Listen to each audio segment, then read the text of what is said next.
ఆదేశానుసారం ఇసుక అక్రమ రవాణాపై తిరుమలపాలెం ఎస్ఐ కూచిపూడి జగదీష్ జూదం దులిపారు. ఈ రోజు దాదాపు 10 ట్రాక్టర్ల వరకు పట్టుకొని స్టేషన్కి తరలించారు. దీనిపై మనం ఎస్ఐ గారితో ఉన్నాం. ఒకసారి ఆకేరు వాగులో ఎక్కువ అక్రమ ఇసుక రవాణా రాత్రులు పగలు తేడా లేకుండా బాగా జరుగుతుంది. దీనిపై మీరు ఎలాంటి చర్యలు తీసుకోవాలి? మన తిరుమలపాలెం మండలానికి వచ్చేసి బోర్డర్లో 2 వాగులు వెళ్తున్నాయి, ఆకేరు వాగు, పాలేరు వాగు.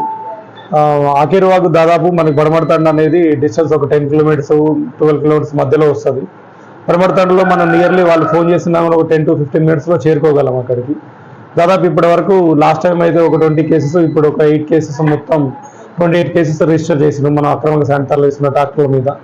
అలాగే పడమరతండలో మొన్న కూడా రీసెంట్గా 3 రోజుల క్రితం డంపులు ఐడెంటిఫై చేసి 7 డంపుల మీద కూడా కేసులు నమోదు చేసి దాదాపు 180 ట్రిప్పులు ఇసుకని సీజ్ చేసి ఎంఆర్ఓ గారిని దాని మీద యాక్షన్ తీసుకోవాల్సిందిగా సార్ కూడా ఒక వినతిపత్రం ఇవ్వడం జరిగింది. అట్లాగే ఇప్పుడు మన కాకరవాయి విలేజ్కి వచ్చేసరికి ఇక్కడ నుంచి కొంచెం 30 కిలోమీటర్స్ ఏవో ఉంటుంది అది నిజాయితీపురం అనేది. మనం వెళ్తున్నాం, కొంత చీకట్లో వాగులో ఉండడం వల్ల కూడా ఒక్కోసారి ట్రాక్లు దొరుకుతున్నాయి, ఒక్కోసారి లేట్ అవుతుంది. అలాగే ఎట్ ఏ టైం మనకి ప్రభుత్వానికి సంబంధించిన కొన్ని గవర్నమెంట్ వర్కులు కూడా జరుగుతున్నాయి. ఇక్కడ సీసీ రోడ్లు అని చెప్పేసి కొన్ని వర్కులు జరుగుతున్నాయి. అలాంటి వాటికి ఏదైనా ఉంటే పర్మిషన్ తీసుకొని కన్సర్న్ రెవెన్యూ వాళ్ళ దగ్గర, పంచాయతీ రాజ్ కానీ లేకపోతే మైన్స్ ద్వారా పర్మిషన్ తీసుకొని మీరు తీసుకుంటే మిగతా అరికట్టడానికి మాకు అవకాశం ఉంటుందని చెప్పినాం.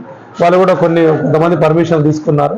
పర్మిషన్లు తీసుకోకుండా అక్రమంగా నడిపిన వాళ్ళ మీద మాత్రం కఠినంగా చర్యలు తీసుకుంటాం. అది ఏ రోజుకి ఆ రోజు కేసులు అవుతూనే ఉంటాయి. మాకు సపోర్ట్ చేసేదాన్ని ఇన్ఫర్మేషన్ ఇచ్చినా కానీ దాని మీద తప్పకుండా యాక్షన్ తీసుకుంటామని ఈ సందర్భంగా తెలియజేస్తున్నాం. Thank you.